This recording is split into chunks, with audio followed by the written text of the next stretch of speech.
अस्सलामु अलैकुम वरहमतुल्लाहि वबरकातुह। मेरा नाम संजय है और प्रोफेशन से मैं इंजीनियर हूँ।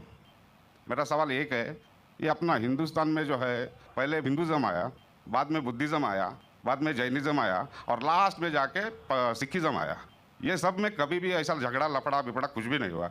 इधर से जितना भी आया, जैसे जूइश है, बाद में क्रिश्चियंस है, बाद में इस्लाम है, ये तीनों में 1400 साल होने के बाद भी अभी तक क्यों लड़ाई झगड़े हैं? पहला सवाल ये है। दूसरा सवाल, आप जो टेररिस्ट का जो भी कुछ डिफिनेशन दिए वो तो ठीक है, जान दे दो, मगर टेररिस्ट लोग इस्लाम को बदनाम करते, कुछ भी हो आप उसके अगेंस्ट ये जो काम कर रहे हैं ये बहुत अच्छा है। दूसरी बात, ये अभी जो इराक में वो अच्छा काम नहीं किए, कोई भी हो, मुसलमान हो, हिंदू हो, रिलीजियस प्लेसेस को ऐसा नहीं करना चाहिए। जरा बराबर से सवाल। भाई साहब ने दो सवाल पूछा है। पहला सवाल पूछा है कि हिंदुस्तान में पहले हिंदू धर्म आया, हिंदुज़म आया, फिर बुद्धिज़्म आया, फिर जैनिज़्म आया, फिर सिखिज़्म आया, लफड़ा झगड़ा नहीं हुआ। लेकिन ये जुडाइज़म, क्रिश्चियनिटी, इस्लाम में हमेशा झगड़ा है। क्यों? आप शायद अपने मज़हब के बारे में नहीं जानते। आपने महाभारत पढ़ी? महाभारत पढ़ी आपने? पूरी महाभारत में झगड़ा ही झगड़ा है। बाकी मज़हब के नहीं, अपने आपस में। अगर आप पढ़ते महाभारत, जो एक स्मृति है जो मैं पढ़ चुका हूं, उसके अंदर कजिन्स, रिश्तेदारों के बीच पांडव 5 और कौरव 100 झगड़ा होता है। महाभारत में झगड़े के बारे में जितने वर्सेस है, कुरान मजीद से कई गुना ज़्यादा। अगर गिनेंगे हम, कुरान मजीद गिनेंगे कितने वर्सेस है, महाभारत में कई ज़्यादा है। और जब आप भगवत गीता पढ़ते हैं, भगवत गीता महाभारत का एक हिस्सा है, 18 चैप्टर्स है। भीष्म पर्व के चैप्टर नंबर 25 to 42 को कहते हैं भगवत गीता। और भगवत गीता सबसे ज़्यादा पढ़ी जाने वाली किताब है हिंदू मज़हब में। और यहाँ ये भगवत गीता श्री कृष्ण राय दे रहे, सलाह दे रहे, सजेशन दे रहे, एडवाइस दे रहे अर्जुन को। जब आप पढ़ते Bhagavad Gita chapter number 1 verse number 45-46, Arjun जंग के मैदान में अपने हथियार को ज़मीन पे रखता है और कहता है श्री कृष्ण से, मैं जंग के मैदान में निहत्था मरना पसंद करूंगा बनिस्बत अपने रिश्तेदारों से लड़ूं। ये कहता है, आपने पढ़ी होंगी। उसके फौरन बाद चैप्टर नंबर 2 वर्स नंबर 2 और 3 में श्री कृष्ण कहते हैं अर्जुन से, अर्जुन तुम इतने बुज़दिल कब से बन गए? तुम नपुंसक कब से बन गए? How have these impurities come in your heart? How have you become important? वो कहते हैं कि क्षत्रिय का धर्म है लड़ना। फिर वर्स नंबर 31, 32, 33 में कहते हैं, वो क्षत्रिय खुशनसीब है जिसे लड़ने का मौका मिलता है। अगर आप लड़ेंगे तो आप स्वर्ग में जाएंगे, लड़ेंगे नहीं तो स्वर्ग में नहीं जाएंगे। कौन कहता है? श्री कृष्ण एडवाइस देते हैं अर्जुन को। अगर मैं कहूँगा कि आपके श्री कृष्ण कहते हैं कि रिश्तेदारों का कत्ल करो, ये शैतानी हरकत है। अगर मैं कहूँगा कि आपके हिंदू मज़हब की किताब में सिखाया जाता है कि रिश्तेदारों का कत्ल करो, ये शैतानी हरकत है। वो हिंदू मुझसे कहता है लेकिन ये जंग है हक और बातिल के दरमियान। मैं बोला कुरान मजीद में भी वही लिखा है, हक और बातिल के दरमियान। मैं जानता हूँ हिंदू मज़हब में ये नहीं लिखा है कि रिश्तेदार कत्ल करो, लेकिन हक के लिए लड़ना भी पड़े, नो प्रॉब्लम। चाहे वो आपके रिश्तेदार हो, चाहे वो आपके वालिदैन हो, नो प्रॉब्लम। तो ये श्री कृष्ण कहते अर्जुन से। और जो क्रिटिक्स ऑफ इस्लाम उछालते मोहम्मद सल्लल्लाहु अलैहि वसल्लम की हदीस को, सही बुखारी की जिल्द नंबर 4 हदीस नंबर 46 किताब जिहाद में अल्लाह के रसूल कहते कि जो भी मुजाहिद जिहाद के लिए जाता है, अगर उसका कत्ल होता है तो वो जन्नत पे जाता है, अगर वो जिंदा वापस लौटता है तो उसे इस दुनिया का माल मिलता है। अक्सर क्रिटिक्स इंक्लूडिंग अरुण शूरी इस हदीस को उछालकर कहते कैसा मजहब है, लड़ने को कहता है, मर जाते लड़ाई में तो जन्नत मिलती है, वरना इस दुनिया की दौलत। अगर आप भगवत गीता पढ़ेंगे चैप्टर नंबर 2 वर्स नंबर 37, उसमें श्री कृष्ण कहते हैं अर्जुन से, अर्जुन उठो और लड़ो। अगर आप मर जाएंगे, कत्ल हो जाएगा, आप जाएंगे स्वर्ग में। अगर जिंदा वापस लौटेंगे तो दुनिया की दौलत मिलेंगी। हु बहू जो सही बुखारी में मोहम्मद सल्लल्लाहु अलैहि वसल्लम ने कहा, वही कहते श्री कृष्ण अर्जुन से। मुझे लगता है कि अरुण शूरी ने भगवत गीता पढ़ी नहीं। अगर पढ़ी होती तो इस्लाम के खिलाफ नहीं लिखते। तो आपको सही जानने के लिए दोनों किताबों का मुताला करना पड़ेगा। आप कह रहे हिंदुइज्म आया, बुद्धिज्म आया, अशोका क्या किया? लाखों लोगों को मारा। आप बोलते कत्ल हुआ ही नहीं। आप शायद भूल गए, आपने हिंदुस्तान की तारीख पढ़ी ही नहीं। तो हिंदुस्तान की तारीख आप पढ़ेंगे, यहाँ भी कई लाखों लोगों का कत्ल हुआ है। ना ही सिर्फ महाभारत के अंदर लिखा है, आप देखेंगे अशोका फिर वो दुनिया को त्याग करता है और फिर वो संत साधु बन जाता है, लेकिन पहले तो कत्ल किया किसने? तो आप देखेंगे हिस्ट्री में यहाँ भी कत्ल हुआ, जुडाइज्म में भी है, क्रिश्चियनिटी में भी है, इस्लाम में भी है। जहाँ भी आप देखते कुछ जगह जो झगड़ा हुआ, लड़ाई हुई, वो हक और बातिल के दरमियान, सही है। और कई जगह आप देखेंगे मासूम लोगों का कत्ल किया गया। आप जानते हैं in the history of the world, in the name of religion, मजहब के नाम पे जो सबसे ज़्यादा कत्ल किए वो क्रूसेडर्स ने, ईसाईयत के नाम पे लाखों लोगों को कत्ल किया, ईसाईयत के नाम पे। अगर आप देखेंगे एक शख्स जिसने सबसे ज़्यादा कत्ल किया दुनिया में, कौन है? सबसे ज़्यादा कत्ल किसने किया दुनिया में? हिटलर। हिटलर जूस का कत्ल किया, 6 मिलियन, कितने? 60 लाख लोगों का कत्ल किया। मैं ये नहीं कह सकता हूँ कि ईसाईयत गलत है।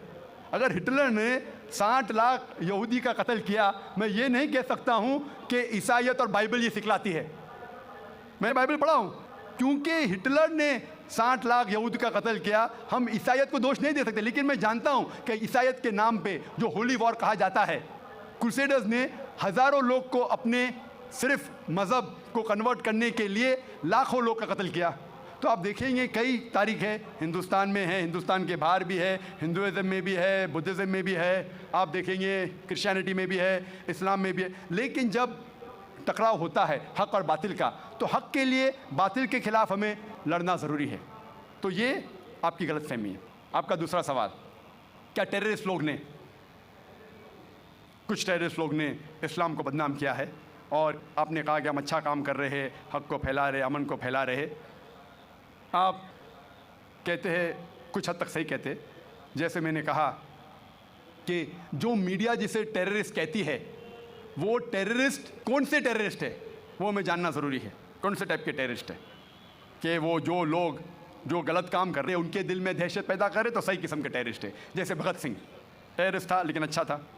उस तरीके से अगर कोई मुसलमान गलत लोगों के साथ लड़ रहे हैं हक के लिए तो सही है। लेकिन मैं ये भी जानता हूँ कि there are black sheep in a community. कुछ मुसलमान सिर्फ नाम के लिए, और अक्सर लोग समझते, ना ही गैर मुस्लिम, मुसलमान भी समझते हैं, वो जिहाद क्या समझते हैं? अगर कोई भी मुस्लिम किसी वजह से लड़ रहा है, चाहे वो ज़ाती फ़ायदे के लिए हो, चाहे वो नाम के लिए हो, चाहे पैसा के लिए हो, चाहे ज़मीन के लिए, उसे कहते हैं जिहाद। ये गलत फहमी है। जिहाद के माने ये नहीं कि कोई भी मुसलमान कोई भी जो जंग करता है, चाहे ज़ाती फ़ायदे के लिए हो, चाहे नाम के लिए हो, पैसे के लिए हो, ज़मीन के लिए हो, उसे जिहाद नहीं कहते। जिहाद आता है लफ्ज़ जहादा से, means to strive, to struggle. जिहाद इस्लामिक टर्मिनोलॉजी में to fight against one's own evil inclination, हमारी खुद की गलत नफ्स से झगड़ना, जिहाद करना, उसे कहते हैं सही जिहाद। माशरे को सुधारना को कहा गया है जिहाद। जंग के मैदान में सेल्फ डिफेंस में लड़ना, उसे कहा गया जिहाद। तो मीडिया इसे गलत फैला रही है। अगर आप जानना चाहते हैं कि सही में टेररिस्ट कौन है जो सही तौर पे मासूम लोग के दिल में दहशत पैदा कर रहा है, नंबर 1 टेररिस्ट आज की तारीख में, पुरानी बात छोड़ दीजिए, आज के तारीख में मासूम लोगों के दिल में दहशत पैदा कर रहा है, मेरे हिसाब से नंबर 1 टेररिस्ट है जॉर्ज बुश। आप जानते हैं कि सबसे ताकतवर मुल्क यूएसए, सबसे कमज़ोर मुल्क अफगानिस्तान पे बम फेंक रहा है। ये क्या मर्दानगी है क्या? ये तो मर्दानगी कहते हैं। बम फेंक रहा है ऊपर से, और हम देखते हैं किसके लिए इल्ज़ाम लगाते बिन लादेन पे। मैं बिन लादेन का दोस्त नहीं हूँ, मैं ये नहीं कहता हूँ बिन लादेन अच्छा है कि बुरा है। ओसामा बिन लादेन को मैं मिला नहीं हूँ, मैं जानता भी नहीं हूँ, तो ये मैं नहीं कहता हूँ कि ओसामा बिन लादेन टेररिस्ट है क्या नहीं। लेकिन अगर मान भी लो, जितने प्रूफ है सब गलत है। अफगानिस्तान बोलती है यूएसए से, आप हमको प्रूफ दो, वो प्रूफ देते मुशर्रफ को, टोनी ब्लेयर को। प्रूफ मांग रहे अफगान लोग, दे रहे मुशर्रफ को, टोनी ब्लेयर को। ये किधर का इंसाफ है?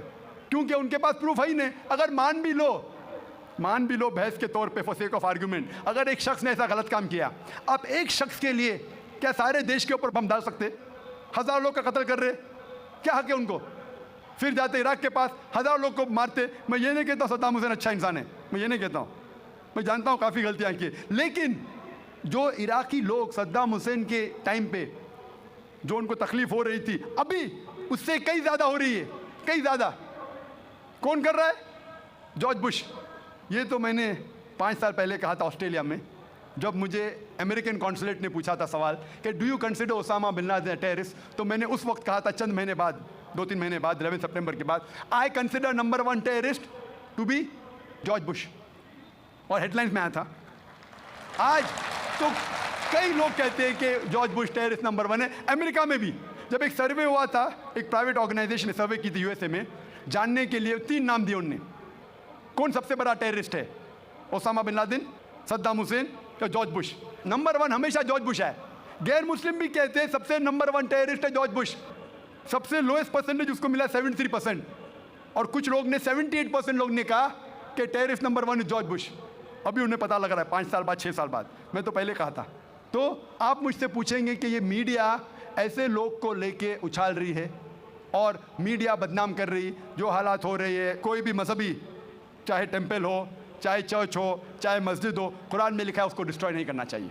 कोई भी, कुरान की आयत है, do not destroy temples, churches, places of worship, गलत है, तो कुरान में भी लिखा है। तो कोई भी शख्स ये करता है, टेम्पल या मस्जिद या मोनेस्ट्रीज या सिनेगॉग्स को तोड़ता है, तो ये इंसानियत के खिलाफ है और कुरान मजीद के खिलाफ भी है। Hope the answer the question. तो आप हिंदी या उर्दू में पूछिए। सर, इनका सवाल ये है कि मैंने उनको बोला कि हुज़ूर अनवर सल्लल्लाहु अलैहि वसल्लम जो है सारे आलमों के लिए आए हैं, लास्ट पैगंबर है, is a seal of profits. तो आप बोले कि मैं उनको समझा कि बाइबल में, यानी आप ही के, मैं QTV पे प्रोग्राम्स देखता हूँ और उसी का मैं इनको समझाया, तो वो मेरे को पूछ रहे थे कि ऐसा बाइबल में किधर है कि जीसस क्राइस्ट सिर्फ क्रिश्चियंस के लिए आए, वो पूरे आलम के लिए नहीं है, जबकि पूरे दुनिया में क्रिश्चियंस है, तो सिर्फ Christians everywhere in the world. भाई साहब का सवाल है कि मैंने कहा कि जितने पैगंबर मोहम्मद सल्लल्लाहु अलैहि वसल्लम के पहले आए वो सिर्फ अपने कौम के लिए आए और सारा पैगाम महदूद था एक वक्त के लिए। तो वो ये पूछते हैं कि बाइबल में कहाँ लिखा है कि ईसा अलैहिस्सलाम सिर्फ यहूद के लिए आए थे। मैं पहले कुरान मजीद का हवाला दूंगा। कुरान में कहा गया है, सूरह अल इमरान सूरह नंबर 3 आयत नंबर 49, सूरह अल इमरान चैप्टर 3 वर्स 49, ईसा अलैहिस्सलाम बनी इसराइल के लिए भेजे गए थे। ये लिखा है कुरान मजीद में सूरह सफ़ में भी, सूरह नंबर 61 आयत नंबर 6 में कि ईसा अलैहिस्सलाम बनी इसराइल के लिए आए थे। लेकिन मैं जानता हूँ कि आप ईसाई है, कुरान मजीद में शायद नहीं माने, नो प्रॉब्लम। अगर आप बाइबल पढ़ेंगे, बाइबल में लिखा है Gospel of Matthew chapter number 10 verse number 5 और 6 में ईसा अलैहिस्सलाम कहते हैं अपने अपोस्टल से, go ye not into the way of the gentiles. Gentiles के मानी हैं नॉन जूज, यहूद के अलावा, अगर चाहे वो मुस्लिम हो, हिंदू हो, क्रिश्चियन हो, उन्हें कहते हैं जेंटाइल्स। ईसा अलैहिस्सलाम कहते हैं अपने शागिर्दों से, अपोस्टल से, go ye not into the way of the gentiles, enter ye not into the city of the Samaritans, but rather go to the lordship of the house of Israel. आप गैर यहूद लोगों के पास मत जाओ, उनके शहर में मत जाओ, एंटर मत करो, लेकिन rather go to the lordship of the house of Israel, उनके पास जाओ जो यहूद लोग हैं, जो भटके हुए लोग हैं, तो यहूदी लोगों में से जो भटक गए हैं अपने दीन से, उनके पास जाओ। ईसा अलैहिस्सलाम फरमाते हैं गॉस्पेल ऑफ मैथ्यू में चैप्टर नंबर 15 वर्स नंबर 24 में, I have not been sent but to the lordship of the house of Israel. मैं नहीं भेजा गया हूँ लेकिन सिर्फ वो यहूदी लोग के लिए जो भटक गए हैं, ईसा अलैहिस्सलाम कहते हैं। तो बाइबल में लिखा हुआ है कि ईसा अलैहिस्सलाम सिर्फ यहूदी के लिए आए थे, क्योंकि ईसा अलैहिस्सलाम भी यहूदी थे, खुद भी यहूद के लिए आए थे, यहूदी लोगों के लिए आए थे, और कहा अपने साथियों से भी कि आप सिर्फ यहूदी के पास जाओ। Hope the answer the question. मेरा नाम श्रीनिवास है। दीन की बात को समझने के लिए दिल की ज़रूरत है या दिमाग की?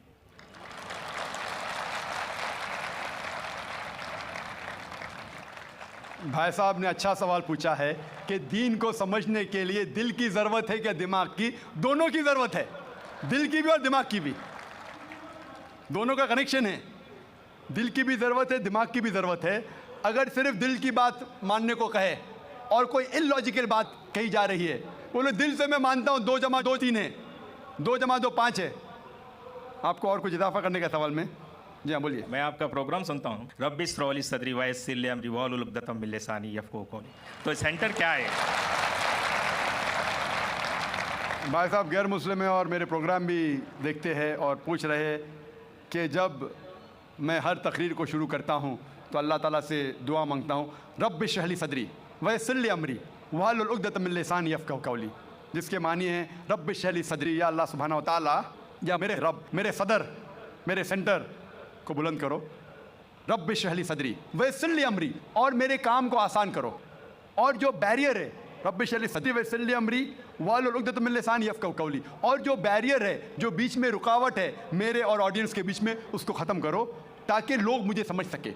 ये जो सदर का लफ्ज़ है, इसके अंदर सदर का लफ्ज़ होता है, एक मानी है सीना, ब्रेस्ट, एक्सपैंड बाय ब्रेस्ट, सदर के मानी सेंटर भी है। तो आपने जो सवाल पूछा था कि काम दिल से लेना चाहिए या दिमाग से, तो ये दो मानी है, सदर में है दिल, चेस्ट के अंदर दिल, और ये सेंटर में है दिमाग।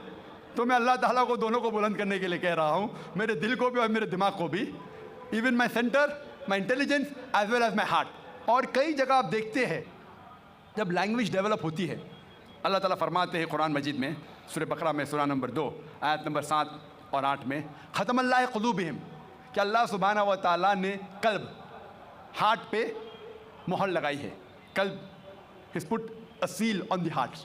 तो लोग पूछते हैं कि कोई दिल से सोचता है? सोचना तो दिमाग से। तो कल्ब की दो मानी हैं, एक मानी है दिल, एक मानी है इंटेलिजेंस, सेंटर, इंटेलिजेंस। और जब भी ज़बान हम देखते तरक्की करती है तो कई अल्फाज इस्तेमाल में आते हैं।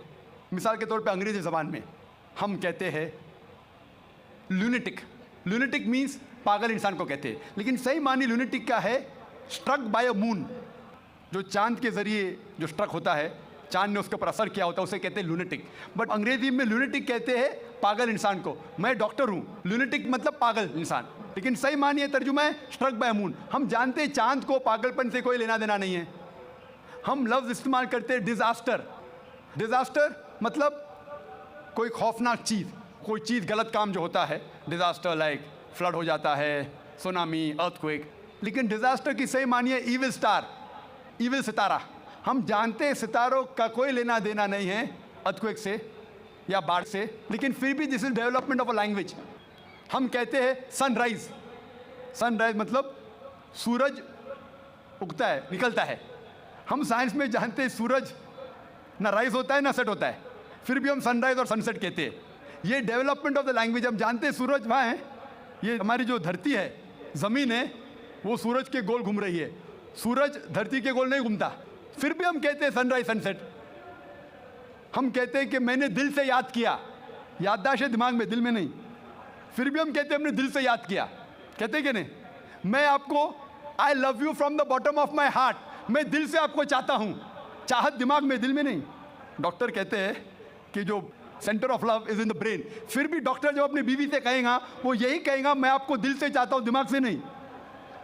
साइंटिस्ट जानता है कि centre of love is in the brain, दिमाग में।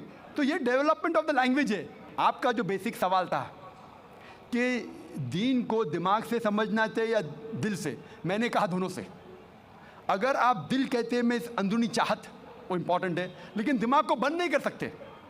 आप अंधविश्वास नहीं कर सकते। आपने कहा कि मेरा मज़हब कहता है 2 जमा 2 3, हाँ मैं दिल से मानता हूँ, मान लिया, दिमाग कहता है नहीं, गलत है।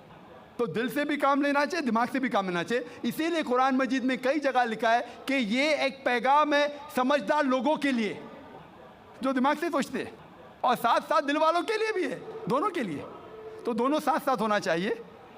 इस्लाम इसीलिए मैंने कहा ऐसा मज़हब है जो दोनों ज़रूरियात पूरी करता है, बॉडी की, जिस्म की भी और रूहानी भी, स्पिरिचुअल भी। ये वाहिद मज़हब है जो दिल को भी तसल्ली देता है और दिमाग को भी। बाकी जितने दीगर मसाइब तकरीबन स्पिरिचुअल बात करते, कुरान दोनों takes care of the spiritual need as well as